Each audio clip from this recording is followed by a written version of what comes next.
Sup everyone, I'm your female otaku, and I'm here to review episode 1 and 2 of Alderamin the Sky. This is really just my first impressions, and what I have to say is, I'm dropping this. I know a lot of you guys probably didn't want me to say that, but no, it's true, I'm dropping this anime. It's not bad, it's just not for me, and I know I can't give you guys the proper reviews for this anime. Let me explain. I'm not into military anime, and every single military anime always seems to make me fall asleep. There's always a section in the episode where I just totally zone out because I just don't understand, or I really don't care to understand the military talk and stuff. The tactics that they say never make sense to me. This happened once before. Last summer when I reviewed Gate. I only reviewed 5 episodes. And Gate was enjoyable. I mean, it did pass the 3-episode test for me, but the reason why I stopped at episode 5 was because my reviews weren't very strong. I'm not talking about like it didn't get enough views. I'm saying I couldn't review it very well because I did not understand what was going on, because Gate is not only a fantasy anime but is also a military anime, and when it came to the military stuff and you know there was going to be an upcoming battle, I really just did not understand and I did not get it. And that's what's going on with Alderamin the Sky. I enjoyed the first episode. I thought the first episode was solid, but the second episode came in and I fell asleep. I fell asleep for about 40 minutes. Yeah, so I'll tell you what I do know and what I do understand from Alderamin the Sky thus far. Ikuta, I do like him, not gonna lie. Ikuta is a pretty good main character. Yatori is totally bae material, not just because she is totally fine, but because she is voiced by my goddess Seiyu Risa Taneda. Because I fell in love with Risa Taneda after all the amazing characters she voiced last year. Like every single character she voiced last year, well, I guess except for Erina from Food Wars. Besides her, every single character that she voiced I fell in love with was amazing. She's a strong voice actress, so I'm just all like, yes! Animation, I think it's pretty. Well, with the art style, I think it's pretty. The only thing I don't like is the faces of the characters. I think they're too wide or something. I don't know, there's something up with their faces that makes me cringe. But like I said, you know, the bodies. Yatori's body. Looks nice.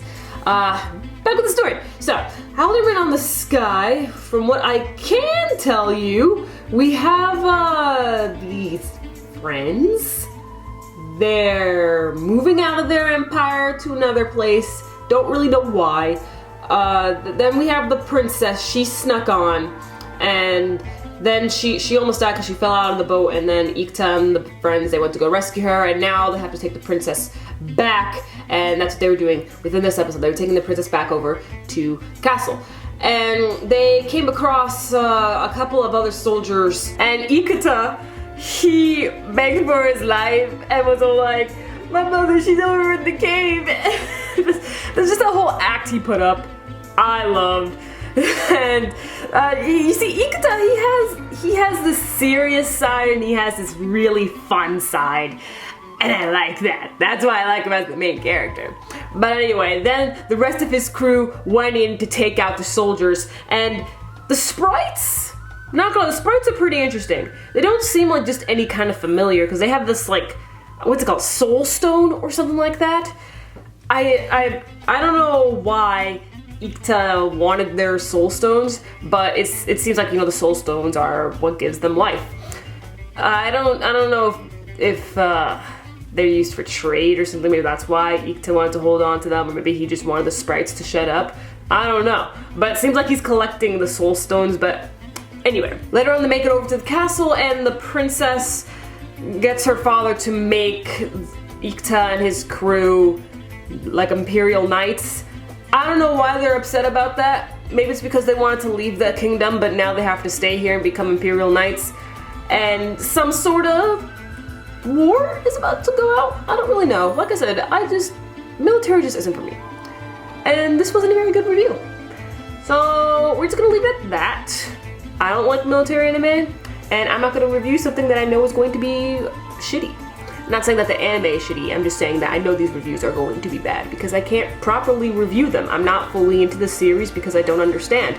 And if you are upset about that, well, don't worry, there's a bunch of other people who review Alderamin the Sky, so watch their reviews, you don't have to watch mine. And if you think that my reason is a stupid reason, well, I don't know what to say to you, man. Some people just aren't into certain types of genres. I don't blame you if you're going to watch Alderamin the Sky, so if you want to watch it, good for you. And if you're one of those people who have already started typing away, explaining to me what happened with this episode and the previous episode, please don't. I'm not gonna read it. If you're still gonna type it anyway, I'm not gonna read it. Might just delete it. I don't know, but I don't really care because I'm dropping this anime, so any explanation you give me, it's not gonna change my mind. I'm not watching this anime. And even though it's being done by Madhouse, the Madhouse law is to watch the anime. I did. I watched 2 episodes. The Madhouse law doesn't say to finish the anime. So, yeah. That's all I gotta say. I'm your female otaku, sayonara.